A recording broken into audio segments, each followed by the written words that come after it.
Welcome to Eye on the Illini Live. This is Mike Kegley with Brad Sturdy, Kedrick Prince. Guys, yet another Illini football recruit. It looks like Illinois is mopping up in a fashion we haven't seen since Ron Zook. This is a real upgrade of talent.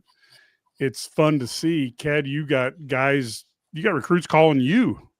So talk to us a little bit about maybe today's commitment and, then what you're noticing. Well, today, and I have to be honest, I don't want to say it was a surprise, Mike and Brad, but it kind of was. When they received a tight end commitment today from a kid named Will Vala, a 6'4", 220-pound prospect out of Downers Grove North High School in Illinois. He's a 17th commitment in the 2026 class, depending upon what recruiting site you look at. But for the most part, most of them have Illinois in the top 10. This kid may put him in the top 7 or 8, depends. But what's unique about this recruitment and for this pickup that I've learned is that everybody knows Illinois is recruiting 2 other high-profile tight ends, in J.C. Anderson and Max Suter. Those are 2 of the top 5 players in the state of Illinois and 2 of the top 75 players in the country. And for them to get a commitment today from Will today, what I'm understanding from what's being told to me is that they're really going to use the tight end. Barry London Jr. is going to use the tight end more. It's a weapon that Iowa uses a lot. Bret Bielema used it a lot when he was at Wisconsin. So they're selling these kids on this. And think about it. There's some talented receivers, tight ends, if they could get them all. So it's a big, big commitment, and one that I don't want to say I was surprised about, but I kind of was, because everybody knows that, there's a really good chance that they're going to land one of the other 2 guys. And then if you can, you pull off a 3-star prospect like this out of the state of Illinois and you're able to keep him home is huge. Yeah, I think it's really good. This staff is doing a fantastic job recruiting. I just don't think there's any other way to say it. I expect there to be more commitments coming out of the weekend. You see kids canceling upcoming visits because they're, locked in.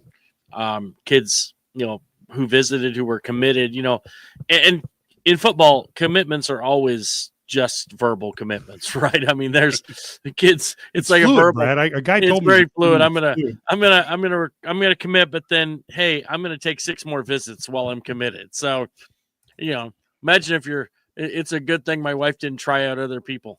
So she may not have been committed. So, but this is. But yeah. So I think they've done a great job with keeping those guys committed too and getting locked in. So. Really impressive. Ked mentions, that another tight end. I think that they also are going to lose quite a few tight ends before those guys are ready to go. So they're going to need guys who are ready to come in and play. And I think a kid, this might be a kid who's maybe not ready to play the first year, but maybe J.C. Anderson or Max Suter is. And so you get to stagger that a little bit. I think they're always trying to figure it out. And it's so hard to project down the road. And, who knows? Maybe one of them blows up and becomes a defensive end too. You just don't know how they're going to be used down the road, or like an outside linebacker or whatever. You want to call it an outside linebacker, whatever. But so there's different ways that these guys can be used, and so it's really impressive what they've done. This is and they're really going to have a good season, which is definitely not going to hurt their chances either in the future. I'll tell you what, just so you guys know, one thing about recruiting that is a little different. Every coach has their own niche and things that they do. From what I was told by recruits, now I never confirmed this with any staff members, but what's Brett, made me think about this when he mentioned kids can go and look for another prom date or homecoming date. Bret Bielema, one of the things he really emphasizes, if he recruits a kid, and you commit, that means you commit. That means you don't go snooping around and you don't go anywhere else. Kids have told me that, recruits told me that if he's going to give you his commitment, he's expecting the same thing. I like that, because that's one thing about football recruiting I'm not a fan of. Guys jump around. Now, it's happened in Illinois a few times. We all know that, but very rarely does it happen once these guys are in, because it becomes a big thing. It becomes a big thing to him because it's, he makes a big deal out of it on social media. Illinois has a really big fan base and a big media base, so we all go all out promoting these kids. So once you commit to him and to the University of Illinois and his staff, they expect you to stay. Yeah, and is there something that Illinois does, Cad? You talk to these recruits all the time. They seem to have some sort of ability to create this team attitude that not only is a selling point, but it seems like when you talk to the actual players, it seems like a real thing. What are you hearing? I've said this so many times in this podcast, and I really, really wish that the listeners out there listening to this podcast and you too, when I talk to these recruits with football, with Bret Bielema, I can't say this about any other basketball coach that's been there and any other football coach.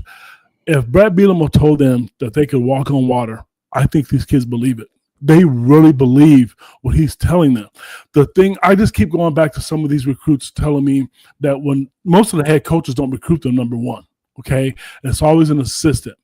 But when I hear these recruits tell me that Bret Bielema came in to see them wearing a T-shirt, flip-flops, Croc shoes, drinking water out of a styrofoam cup, he's like them.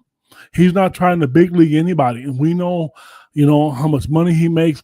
He is a down-to-earth person. And then when these parents see this, and it's not fake, the kids I've always told me this guy is genuine, and his NFL background is proving it. He's putting guys in the NFL. Early in his career, when he first got there, I heard a lot about player development. That was a big thing with Bret Bielema. That was his sale. Now you can sit on the field. And I don't want to say it's the most important thing, because, this is different because we're excited about Illinois football, is that, we don't have enough time in this show to look at all the guys that they're going up against and beating. We can talk about 2 stars, 3 stars, and 4 stars. The Fighting Illini are literally beating Michigan, teams like Michigan, Oregon, USC, Tennessee, Auburn. That didn't happen, guys. Occasionally you were going to get one kid, but this roster, think about it. They're a top 10 team in the country recruiting ahead of teams like Oregon and Michigan. It's really kind of insane when you think about it, because that is like, used to be, hey, we're beating MAC schools, but we're going to get an under the radar guy, so it's going to be okay. And now it's different. And so I think that's really impressive. I think that's really cool. Yeah, it really, like I said, we haven't seen that since Ron Zook, but it seemed like he was selling more hope, and Bret Bielema is selling more on field accomplishment. Now, maybe I'm just biased, recency bias, but I always felt like, Zook was a great recruiter. I didn't always know that his X's and O's were going to take you over the top, so to speak. And I do think we see a lot of that from Bret Bielema, where, they're playing the angles, or he's, getting inside the head of an opposing coach just by doing a little. Zook wasn't good at spelling X's and O's, so that gave him trouble. So good recruiter, though. No, yeah. And I often thought if you had some of Illinois' past X's and O's guys with Ron Zook being the recruiting coordinator, wouldn't that have been fun? Could do okay, right? Without a doubt. Yeah, without a doubt. Another guy I want to mention, Mike. I shouldn't mention the fact that they're recruiting the state. He told us in his press conference, Bielema did, that he was not going to lock down the state. But I like the fact that you're going to come into Illinois, and now there's serious interest. Now, some people can say, well, you're not getting the number 1 or 2 players. That happens all over the country. You think the number 1 player in the state of Iowa always goes to Iowa? That doesn't happen. Those days are done. But to know that they're going to go in and get guys, who are being offered of the schools like Casey Tolman, the kid from Only, or Jacob Alexander, or Davion Grant, the wide receiver out of DeKalb. You lost kids like that. And I had an opportunity to talk to Cam Thomas, the linebacker out of Ohio, who's a legitimate 4-star recruit who had over 50 offers, and his thing is, he mentioned to me, Illinois has everything that I need. And why go somewhere else to sit on the bench and be told I'm going to play? At Illinois, if we're good enough to play as freshmen or sophomores or redshirt, they're going to play us. And coaches have told us that. We've seen players on the field. Matthew Bailey was one of those kids. Kid's a 2-star recruit coming out of high school. and he's one of the best, corners in the country. So the way I look at it, they have sold what they're about, and the momentum is hot. We've talked before about Bruce Weber when he was there for basketball. He didn't do that. When Illinois was in the Final Four, he didn't capitalize. Bielema was capitalizing on that 10-win season last year. Yeah, and let's go into that, because I think a lot of people really, again, and people know we're the Illini guys. We're pretty positive. We try to be honest, though, and I think this Illinois team could be a better team than last year, and maybe not win 10 games. What scares me is they've got a couple really tough games on the road early, with that Duke game, and Duke has replaced the quarterback from Texas who left, and so they've got a QB, and then I think Cignetti is just like Bielema, is a pretty smart cat, and I think he's probably got the Illinois game scheduled as a game that Indiana has to win if they don't want to hear that they're a fraud, and so those two games are on the road. Now, obviously, Illinois plays Western Illinois and Western Michigan, so that's a good one. And then, we go into USC. So real quick, give us kind of a thought on the schedule that Illinois is facing this year. It's difficult. And now in the way these conferences are set up, they're going to be difficult every year. But when you got, you got the defending national champion, you got USC, who is, a perennial. I know they've had a couple of down years, but they had a perennially, a big time program. You've got, you're traveling to the West Coast. You've got, so many different obstacles, even an Indiana team that was in the playoff last year. You've got, you start going down the line.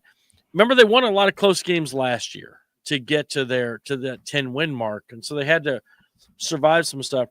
They could be a better football team, and they are a better football team this year, and still go 8-4 in the regular season.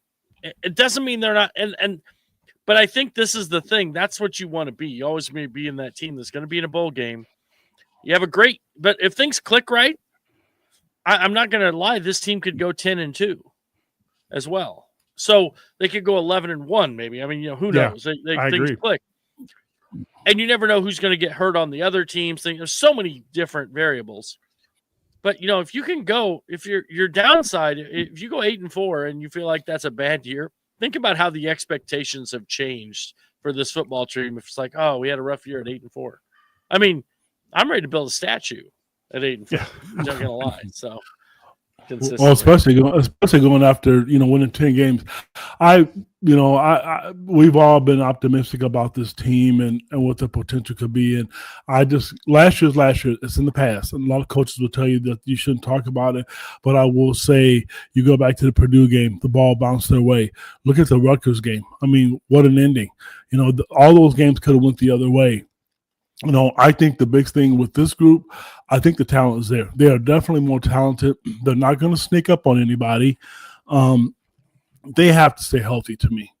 You have to stay healthy. As good as a guy is like Caden Fagan, we lost him to injury last year. And that's football. You're going to lose somebody. But what you can't afford to do is the first game of the season, like Matthew Bailey came out 2 years in a row, whatever, and the first play of the game, he's out for the season. Those are daggers. Now, the team is built differently because there's more depth, but if you're going to have those injuries, they can't be, 4 and 5 game injuries, and they can't be two multiple stars, I guess, or guys that are starters. So, but to me, I do think the schedule's tough. I've been saying that since was released. Mike, you mentioned Indiana. I think that's tough. And I'll tell you what, USC had a down year, but they're one of the top recruiting classes in the country. Again, they're doing a good job. We don't know what to get from Purdue. I know there's no talent there, but it's a new team. Ohio State, and you have to go to Washington. So, and Wisconsin, Fickle's going to be fighting to save his job because, you know what, they one of their own, which is Bret Bielema, has the potential to come in and beat him again, and then also take recruits. But stay healthy. If they can stay healthy and not get injured and the ball bounces their way again, I like to see 10 wins, but fans really shouldn't get mad with 8 wins because that means you've had a successful season and you're going to be going to a really good bowl game. Yep. So, hey, we got a little bit of a surprise today. We got Kenyon Alston, who is a 3A All-State team in Florida, 6'2", 195-pound commit to the Fighting Illini. He's coming on board today to talk a little bit with us about why he chose the Illini and some of the decision-making process. Hey, great to have you on the show. What's up? So you came in and had your visit this weekend. Tell us a little bit about what you enjoyed and what made you think the Fighting Illini was where you wanted to play your college football. I feel like it was the just the overall brotherhood, meeting with the players, hanging out with most of the commits, because we had like, I want to say like 16 recruits there, and like 11 of them were committed. So I feel like just the bond we shared, going out, paintball, pool, watching the Sean O'Malley fight all together, was just a great brotherhood. Ken, let me ask you, if you don't mind, real quick.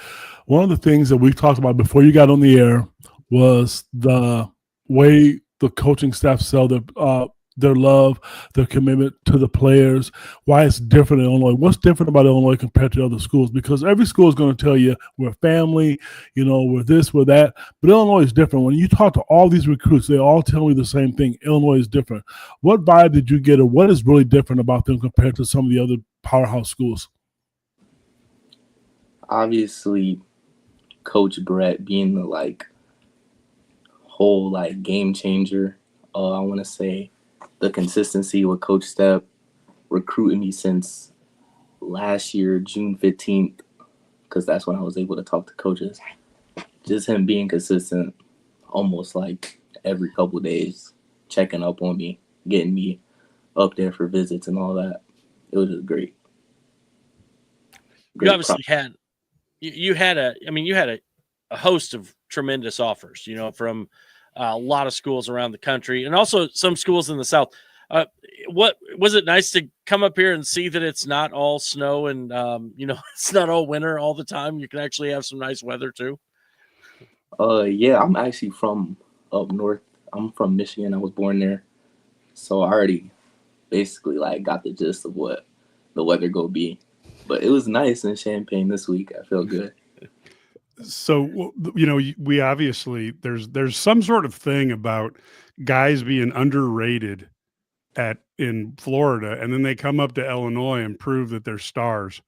So describe your game a little bit for Illini fans who are interested in what you're going to bring to the table. I just feel like I'm real dominant, deep threat, catch a slant, take it to the crib. I'm you can move me all around. I can go to the slot. First play on my film, I had a slot seam touchdown 60 yards. I can pretty much do everything on the field. Just love going on the field and asserting my dominance. What about your recruiting class? There's a lot of guys like yourself, extremely talented. When they bring recruits in, other recruits, are you one of those guys who recruit other players and say, hey, come join this brotherhood, this is going to be a part of something special? Do you stay out of it, or are you one of those guys to try to help sell the program and continue to get better recruits? Definitely try to get other recruits. Me and Mike Clayton, the quarterback commit, trying to get Owen commit here, and trying to get another O lineman. But we definitely try to sell the program, definitely. When you guys do that, if I have a follow-up question really quick, do you get a lot of reservation thinking, well, maybe this isn't for me, or do you get any negative feedback when you guys try to do that? Nah, not really. It's either the player just go tell them, be straight up with us, because obviously they're not gonna be straight up with the coaches, but when it comes to us having to do it, they'll be straight up with us. They'll give us the real. Is there so when you kind of you were describing yourself, you said you're good in the slot and things like but so on the outside, you've got the size too to be an outside receiver too, and you know, make those difficult contested catches on the outside. Is it when you kind of look at how you fit, do you see yourself on the outside or in the slot? And how does getting to know your future quarterback, help you in this process too? Oh, me and Mike have known each other like for like 2 years, 3 years from now. Yeah. And then I feel like obviously I'm more dominant on the outside, taking people deep, any route, contested catches, all that. But getting to know Mike even more is way more important, so we can go in freshman year and just dominate. And when you look at what you see out of the coaches, you know, wide receiver coach, offensive coordinator, how much did that factor into your decision when you were, because you had what, 30 offers or more than that? So what did you do to kind of narrow that down to, you know, the Fighting Illini? Yeah, it was a real hard decision, but I feel like Coach Step was just like the piece, because obviously he's good at coaching receivers, but just like outside of coaching receivers, he's a family. He's a real big family guy. So I feel like he can really take care of me while I'm in Champaign, on and off the field, make me a better man. Without naming any names, if this happened to you, we talked a little bit before you got on air to join us. What do you do when other schools try to recruit you away from your commitment from Illinois? How hard is that? And what are they saying to you? I mean, again, don't name any schools, but if they're saying, hey, don't go to Illinois, why go here? You know, where you can come here and do this. What is that process like, and how hard is it to stay committed?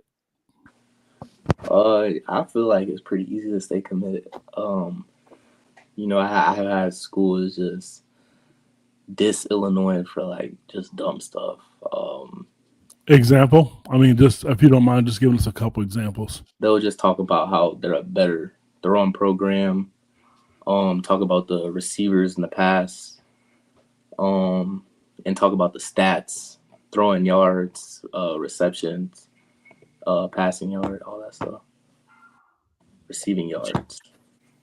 When you see a guy like a Pat Bryant who gets, played in this same system and he gets drafted, does that kind of tell you, hey, I can do the same type of thing? Because you're you're kind of got a similar build. You're a similar type player in the sense that you can get deep, you can make those contested catches. Does that help that sell? For sure. Step. When I was there this weekend, he just ran down my film and then ran down Pat's film. Said it's just exactly the same. Saying I even look a little better than Pat when he was in this going into his freshman year. So that definitely tells me a lot. Yeah, that's definitely got to be a positive. And obviously the coverage from the Illini guys has to go in the positive for going to Illinois. Because this is the type of coverage you get, So when you look at it, and you take a look at all the different things, what did you think of Illinois' facilities? Because Illinois has invested a lot of dollars in that. And I'll tell you what, it's night and day versus what we saw, in past decades. What did the facilities coupled with the rest of those things mean to you? The facilities are just great. I feel like the new technology in the weight room, they had like this massage thing in the weight room. It was crazy. It was like, yeah, the locker room was amazing. Meeting rooms. The meeting room actually, like, if you're driving past the practice fields, you can see the whole meeting room. Like, it's a big window. Like, it depends if the blinds are shut or not, but you can see the whole thing. Beautiful. One of the things, because I'm big into recruiting, the coaches talk about the family part that I mentioned. Other than football, do they ever talk to you about life, going to school, being an athlete, going to the pros? If you don't make it to the pros, why academics are important, and just about life situations, not always about football. Do you get that information from the Illinois coaching staff? Not much, but obviously they talk about academics and all that. It's a great degree in Illinois, and yeah.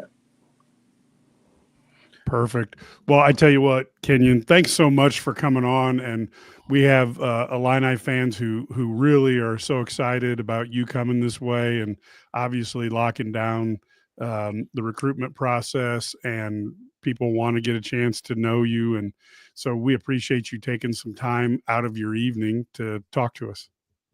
Yes, sir. Got y'all. All righty, go Thank Illini. All right. Hope to have you. Thank We'll have you. you back on the show later this year. How about that? I got you. Thanks. Sure. Take care, Bye-bye. boss. All right. That was Kenyon Alston. I'll tell you what, it's cool when you get to listen to a kid from Florida talk about the benefits of playing at Illinois. Remember how crazy it was when Mike White used to bring in guys from from California, and they were like amazed that the earth still was normal in Illinois. So I think it's awesome that Bret Bielema's got this Florida connection that's just become amazing. Yeah, it's good. I mean, this is I think you said it best. These guys from Florida come in as a 3-star kid, and then next thing you know, they're in 2 years they're playing like a high 4-star kid. You're like, wait, why are they so good? Well, because they're just different. It's just kind of a different level of talent, and fantastic to get him on here and get kind of some insight. I think it's cool to hear what happens on the visits, things that they enjoy, and how they use Pat Bryant as a great selling point. And you look at this kid on film, and you look at this kid running, and you just look at his build and stuff. It's like this kid could be Pat Bryant. I mean, at that level of kind of impact, and he might make an impact a little bit sooner. I mean, I think he might be a little bit farther along early on. So, wow, really, really impressive. And you can see how Illinois is using that in their cell, because they put guys. I'm sure they have a cornerback, and they've got Devin Witherspoon out there. If they've got a safety, they've got the highest paid safety in the history. Well, of the yeah, NFL. you could talk. Yeah, you could go all those guys. I mean, there's so many defensive back. They're DBU right now. Yeah, so. Kid. Well, to me, I like the fact that about him staying committed, I guess, number one. But in 2025, I thought the negative recruiting was done. I mean, if you have a program, you have something to sell. I can tell you, I know firsthand, the Illinois football, basketball coaches, women's, they don't do that. I've talked to enough recruits. If they can't sell what they have and convince you to come, they don't badmouth other programs. It's disappointing to me to hear. That happened a lot in the 80s and 90s, but I mean, I guess, to do whatever you need to do to get a recruit, but that's disappointing to me. But the numbers and things that they can lie and say that Illinois can't do this and they can't do that. You guys both just mentioned, players that they put in the NFL, and Pat Bryant was a guy that came out of nowhere, and he had a tremendous year. So throwing a statistic up there like that. Now, the history of the program, there's been some great ones, and then there's been some down years. But this isn't the same. This isn't the same program. It's not the same staff. Yeah, and I do think, I hate to say it as a salesperson, but there's a time and a place to sell negatively, and the bottom line is it goes from the beginning of mankind. Some bunch of dudes come over the hill carrying spears. You got to pay attention to danger versus stop and smell the roses. You can do that anytime. So the negative stuff tends to get your attention a little quicker than the positive. But I thought it was great the way Ken said, it was easy to keep my commitment. I think that's the type of guy that Bret Bielema is looking for. But we talk about heart and all that stuff, but I want a guy who's talented. And if his films look better than, or as good or better than Pat Bryant at the same time, then I'm all ears about how he wants to be an Illini and stay an Illini. Yeah. Yeah, I think that's good. It's pretty good. That's a good thing. And that's half the battle's keeping them. Yeah, exactly. And I think that's something Ked probably educates people on more than what you imagine, because I mean, basketball recruiting is fierce, but football recruiting is it's just like, shots, basketball is like boxing, and then football recruiting is like just hit below the belt and see what happens. So, I mean, guys are trying to flip people all the time. You really got to do a sell job to get somebody, and keep them. It's definitely not easy in the world hard enough in basketball, let alone football. So, we were talking about the schedule. I'm thinking, I'd love the Illini to win between 8 and 10 games. I think it would be so incredibly cool to see the Illini go double digit. But this schedule, as we talked about, when you play, you play Duke, you play Indiana on the road, then you're at home against USC. Say what you want about Purdue. They always play Illinois well. Then you have, I don't know, some team, Ohio State. I think they're decent. Then you're traveling. Then you travel out to Washington. You have Rutgers and Maryland. You're at Wisconsin, who's going to be playing a meat grinder schedule. And no offense, but I think they're going to fight for every win because it's such a hard schedule. They may need, if they win 4 games instead of 3, that's a great thing or whatever. And then Northwestern's always a dogfight. So I would love to see a double-digit win total from the Illini, but I don't think it's going to be an easy accomplishment. Oh, no. It's going to be tough. I mean, this is – but here's the great part is that they can do it. And they are that good. Yeah. They are. I mean, they are good enough to have an opportunity to do that. So, I mean, I think the biggest thing is just getting that done. And if they can win, but again, I'm looking if they get 8 or 9 wins, I looked at as a great year. I know some people might not, but I looked at as a great year. So, but that's just it will be compared to what we're used to seeing, the 56-0, 65-0. I mean, I'm sorry. I don't forget those days. Those were just awful. And they're on national TV, and then the announcers are starting to talk about Christmas and what they're doing for New Year's and golf tournaments because the game was over by halftime. Yeah, when they start talking about that boxing chess in Russia, you know that the Illinois game has gotten bad. But with Bret Bielema around, those days are few and far between. So I got to say, man, this guy's worth his weight in gold. And, he's turned it around. The other thing I do think is also important is, of course, Illinois announcing some key positions. And I thought that, filling up, and I want to make sure I get all the names correct, but, when they talk about filling the chancellor position, that's exactly what you need with Charles Lee Isbell Jr. out of University of Wisconsin-Madison.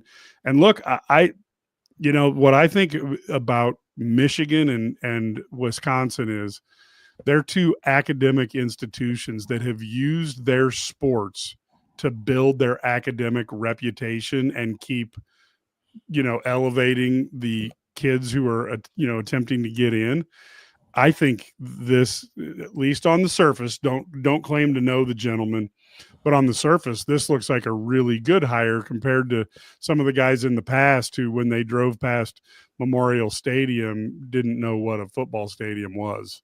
So I think this is a big deal. And I thought it was really interesting how quickly Josh Whitman was to get out there and Bret Bielema, et cetera. I thought that was really cool that the coaches were out there that quickly to support him. Yeah. Oh, no question. I think it's great. I think you summed it up well. So I have a question for you. Do you think that, so when you look at this, what sells for Bret Bielema? Like, what is the sell? What you mentioned Ked mentioned earlier, the flip flops. It's the connection with these kids. Why is he so good? Because I think I've had Brett on 30 for 30. You've had podcasts, whatever. He's just a good dude. I mean, just seems like he'd be a great guy to have a beer with and grill a steak and hang out with, right? So what makes him connect with all these different kids? And he's got kids from all over, different types, different backgrounds. What makes him so good at that? He doesn't big time kids. I'm telling you, kids will say to me, or recruits will say to me, well, I don't get to talk to the head coach, or I don't get to talk to the defensive coordinator. There's all these recruiting, quote unquote, assistants that's doing the work. Bret will get on an airplane or get in his vehicle and drive to see the kids himself. He will stand on the sideline. Not that other coaches don't do it. Don't get me wrong. But he doesn't lie. These kids aren't stupid. Kenyon just said, the players will tell the coaches what they want to hear. Bret doesn't lie. I mean, I don't want to throw names out there because I don't want to get anybody in trouble, but Bret's coaching staff, they'll tell you the same thing. They're loyal as hell because he's loyal to them. And if you can, we've all been a part of people trying to sell you stuff, people trying to tell you what's best for you and what's not. We're all of us and people listening smart enough to understand if somebody's trying to pull a fast one on you. He doesn't do that.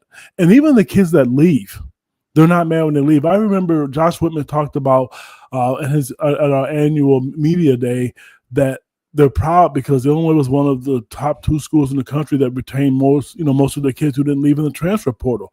There's a reason for that. There's a guy, I'm going to throw a name out there because I think this guy is important to the University of Illinois moving forward. We've not talked about him in any of the podcasts. And this, to answer your question, Brad, Malik Elzy. Malik Elzy, to me, that's a position that I'm concerned about. But Malik Elzy could have went anywhere. This kid came out of high school. When he came out of high school from Simeon, he thought in his mind he was going to be on the field right away.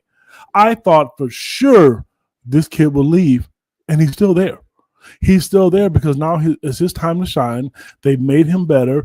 He looks good. His body looks totally different. Whatever it is that they're telling these kids, and I guess, in the world we live in right now, it's easy to lie to people. Bret is telling the truth, and kids believe it. And he's showing it to them. And the NFL, people, if you think about NFL numbers, Brad and Mike, you don't think about Illinois.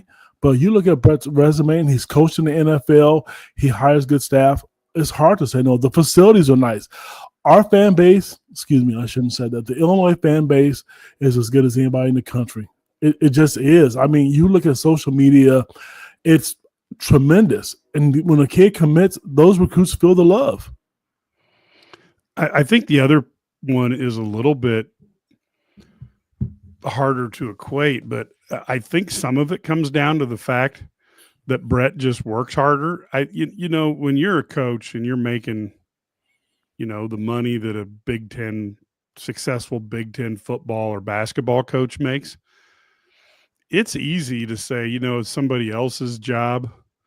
Or, I've got to go do something, so I'm going to go home now. But I think he spends the time actually talking with the kids where they feel like he's, I'm not trying to say he's a father figure, but he does guide and take time and care about these kids as individuals.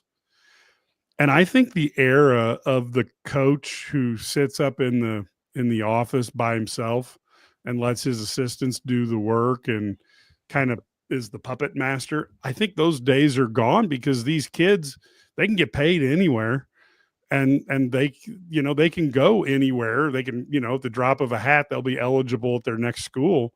I think there has to be a personal relationship. I think Bret Bielema, I used to always tell my sales reps, if you put money in the bank so that when things are going well, so that you can make a withdrawal when things are going rough, I think he does that. He takes that time so that, you look at Brad, you've been coaching for 30 years. You've won a bunch of titles at every level. Those kids know you care about them because you took the time. And then when you lean on them to make them perform harder, they know you really care, versus a guy who never said 3 words to him and then all of a sudden is screaming at him that they have to play better. I think that coaches don't get appreciated enough for that. I think the guys on TV, they're looking for the fun. So when Brad Underwood or Bret Bielema, they yell at a referee, well, that's good TV. But I don't think they talk about all the time that Bret Bielema spends maybe in his office or somewhere sitting down talking to an individual player or a group of players and what that means to them later on. Because we can all think of coaches that did that with us when we were kids. Oh, I want to bring up a kid's name. I'm sorry. Go ahead, Bradley. No, I totally agree. I think I disappeared. Brad just got so mad he turned his camera off. Turn my camera off.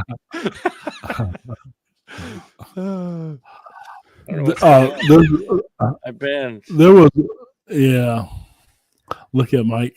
Uh, I'm sorry. I didn't mean to cut you off, Brad. I didn't want to make you that mad, buddy. Way to go, Ken. You ruined the whole podcast.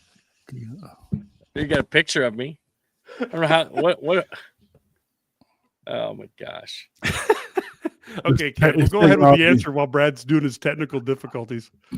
You only get this at IlliniGuys, folks. There was one recruit I remember talking to specifically. You guys are talking about Bret. He's on campus right now. He's a junior college kid. His name is Ishmael Conte. He is a defensive end from Fort Dodge, Iowa. And I remember him specifically telling me, we're talking about Bret Bielema, what makes him special. He made the comment to me that he's originally from Minnesota. That what Bret Bielema was the only Division I coach to recruit him that flew out to West Dodge, Iowa. No one else did that. Everybody else talked to him on the phone. Fort Dodge, Iowa. Everybody else talked to him on the phone. They would send out a bird dog recruiting guy. Bret was there to watch him play.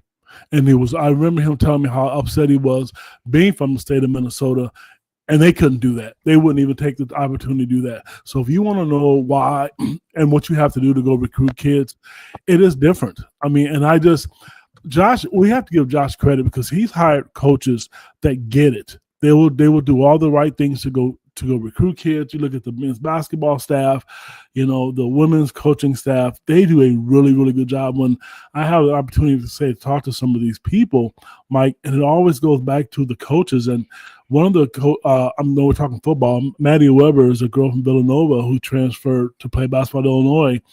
And because she's watched Shauna Green coach on TV, she saw her on TV, saw how her players play. Even when her players were not playing up to their ability, she fell in love with that. And then have an opportunity to talk to them on the phone.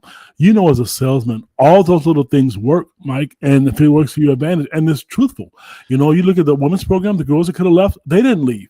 So it is a good place, and I know some fans out there don't like the fact that Illinois is becoming relevant in multiple sports, but it's going to be that way, especially as long as Josh is there, because he's going to put coaches in the right position to do it. And you look at the men's basketball staff, Tyler Underwood and Zach Hamer. Brad's son is one, but Zach Hamer's a guy that, just come on the scene and he's getting it done. So you got to have the right guys in position, I think, number one, but you have to have a good product to sell. And being in the Big Ten doesn't help. And I will say it, Will Riley's mom, the basketball player, his mother told me we were talking about her son in the NBA, and she brought up the fan base. So kudos to the Illinois fans. You deserve credit. Sometimes you argue with each other. I get it. But I would never, ever say the Illinois fans aren't passionate about their sports, because they are.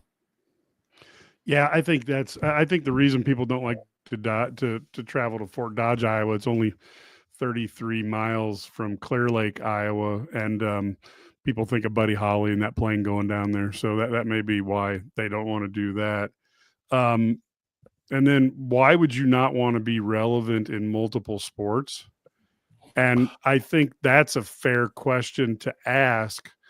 And in the past, Illinois has really kind of put all their chips in the basketball thing. And now all of a sudden, Josh Whitman played there when Illinois was good at football and basketball. And I think he's basically said, why not Illinois? And I think the excuses for why, Illinois can't win because of this, that, and the other thing. I think when you're trying to sit in front of Josh Whitman and you try to tell him why it's not going to happen, I think very quickly he decides he's got other people he can find who will tell him why. I used to tell sales reps when I was trying to interview them, I would say, look, there's 90, I can go into a room and find 99 people who can tell me why we're not going to hit our sales numbers. I'm looking for that one guy or gal who will tell me how they're going to make it. And I think Josh Whitman is just kind of tired of all the excuses. So he gets people in who are going to find a way to get it done. And Illinois has the strength and the fortitude to get these things done if they want to. And I think for the first time ever, you got somebody who wants it done and doesn't accept things. I that would be my guess. I don't know, Ked. You think I'm going wrong on that? No, I don't. And Brad, that is a great question, and I would like to comment on that. I would go back to the women's program. The Illinois. Well, let me preface this: Illinois was just a basketball school. It really was. We know that because they've had the most success and they've sustained it. I will tell you, Lisa Bluter, the coach of women's basketball coach at Iowa, I will never forget 3 years ago when she came into Champaign when Illinois beat them. And I remember sitting in that press conference and she told her team after the game, the days of playing at Illinois thinking it's going to be a gimme, they're done. They're not going to happen anymore. You're going to have to work to beat them. So most schools want to be a football school. Most schools want to just invest in basketball or softball or whatever the case may be. Brad, you're right. Why would you not want to invest in it? Because if the more you win in all multiple sports, you don't think those coaches talk to each other. Nazir Rankin, there's a football recruit that's trying to play both sports. So the way that they get along and how they talk to each other, all that stuff's important. But I don't understand why some schools wouldn't want to be that way. But if you can, I don't want to say corner the market, and you can have successful sports in all of them, I think they were one of 2 or 3, of teams in the country that sent teams to the NCAA tournament and to a bowl game. Illinois was one of those few schools to do that. To put that in perspective, when you got Ohio State, Michigan, Oregon, and Florida, and all these other schools, Illinois was able to do that. So now that they're on the map, and when you turn on the TV or you get on Twitter, you see all these people talking about Illinois football. They have them in their top 25, or the women's basketball recruiting class. And gosh, I hope the coaches don't get mad at me for saying this. The Illinois women's program was trash. It was bad. Not criticizing the coaches. It was a laughingstock. Right now, they're one of the top teams in the Big Ten. They're recruiting at a high level, an elite level, and they're doing it again in 2026. So, yes, you want to be good in all sports. And we need to give Brad Underwood his kudos, too, because I don't want to just sit and take him for granted because he's going to win. He's still getting it done. Well, and I'll tell you, the bottom line is you have an opportunity. I guess you have 3 coaches and now an athletic director who expect people to get things done. You have high standards. I had a guy who told me one time, he goes, human beings try to get over whatever expectations you put in front of them. So if you put an expectation right here, they'll get over the top of it. And his theory is my expectations are always up here because if they get over the top of it, their career will go better, and so will mine. And I kind of think that Shauna and Brett and Brad and Josh are all the type of people, well, we're just going to put the bar up here and everybody's going to be more successful. It'll be more fun for everybody involved and we'll win a lot more. Sometimes these things aren't that hard. I'm going to see if our mystery man, the man in the shadows, the man who we've decided not to show because it could be too dangerous to have his face out there. Brad, you got any comments? Yeah, I don't know how to get my camera on, but anyway, no, here we are. Oh, goodness gracious. No, I think here's what I'll say. It's nice to be relevant. Yes. And I guess. And Brad's gone. Oh, there he goes again. There he goes. Brad is a mad. man of mystery. He's frustrated. You can tell because he paused for a second. You can tell he's upset. Brad's an enigma wrapped up in a mystery. So yeah, the disrespect for Luke Altmaier is also a big deal, and I think we got Brad Sturdy back. Well, no, now he's muted. Well, the disrespect for Luke Altmaier, what's that comes from? Well, you know what? That's because he's at Illinois. Think about it. If he was at Michigan or Ohio State, that wouldn't happen. It's because, but I tell you, in the offseason, when everybody was trying to poach him, when everybody wanted him to be, to come play for them, it's different. This is going to be a year. That's why I said Malik Elsie is going to be huge because he has to have somebody who can catch the football. Cole Rusk is a tight end that NFL scouts are drooling over, a kid out of Rock Island. So, what the heck? Well, the rare face that broke camera. Oh, Brad. All right. So anyway, yeah, Luke. I think Luke. Maybe it's where he's from, but I think the other part is Bret Bielema is so famous for his rushing attacks. I think it's easy to. I think it's easy to put him down as a run-only coach, and I think take Luke for granted. Which they shouldn't, because he can spin it, as they say. You know, I tell you, one of the coolest things is when you go to a game, you know, before the fans are able to come in, you know, to the field, when I'm down there early talking to the recruits and he's out there throwing the football, man, it's throwing it on the rope. Illinois got lucky, and to have him around for so long, because he could have left him into the transfer portal. And here's another guy. I remember, you know, I don't remember which reporter I asked him why he stayed, and he said Illinois offered him something, meaning from an education and a facility and coaching standpoint, that other schools couldn't do.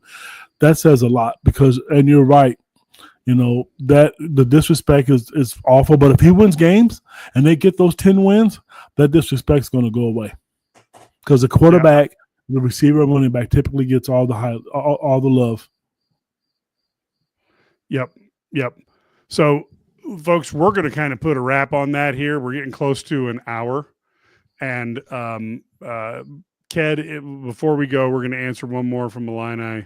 Bubba, who is the next to watch out for in recruitment? Are there any hints you might have on anything or at this time?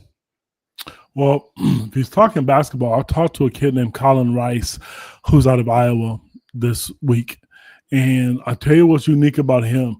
Now, when I put on our message board, hey, Illinois is recruiting this kid out of Iowa, people were probably thinking, okay, yeah, don't pay attention to it. Well, I had an opportunity to talk to Colin, and here's what's weird. The kid called me and talked to me and told me that how much he loves Illinois. And the thing I like, the fact that he said that Illinois got it going on down there. They're all business.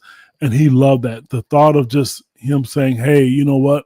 This program is different. And his interest with the University of Iowa is nothing. I think he visited, but I don't think there's going to be anything more. He also told me today that he got invited to the Top 100 camp, which is in South Carolina. He's visiting there. And when the kid calls me and says, hey, you know, Mr. Prince, I'm going to keep you updated. I'm going to let you know what's going on and how I'm doing. I think that's all great. You know, he's a 6'7", 180-pound wing from Waukee, Iowa, which I said this really, really good upside. And from a football standpoint, you know, there's rumors about, well, I don't want to say, but there's rumors that there should be some more commitments this week. I don't want to ruin it for a kid, but we should expect at least 1 or 2 more commitments this week. Yep. No, that's cool. That's cool. So that'll get you know, people ready to rock and roll. And I do think the opportunity for us, you know, for the Illini to get better on both sports is there, and they've got a pretty impressive roster that they've got ready to rock and roll. So I know Brad's having technical difficulties. It was fun, but we don't want to go much longer. We get to the hour mark and people get fatigued, but we have got, you know, we appreciate everybody coming on here. We'll try to see if we can get together and do a basketball thing later in the week or early, you know, maybe Sunday night, to kind of talk a little bit updates on basketball as well, because there's things happening there, and obviously getting some ideas of who's in town and how things are looking is also a huge positive as well. So until next time, folks, go Illini.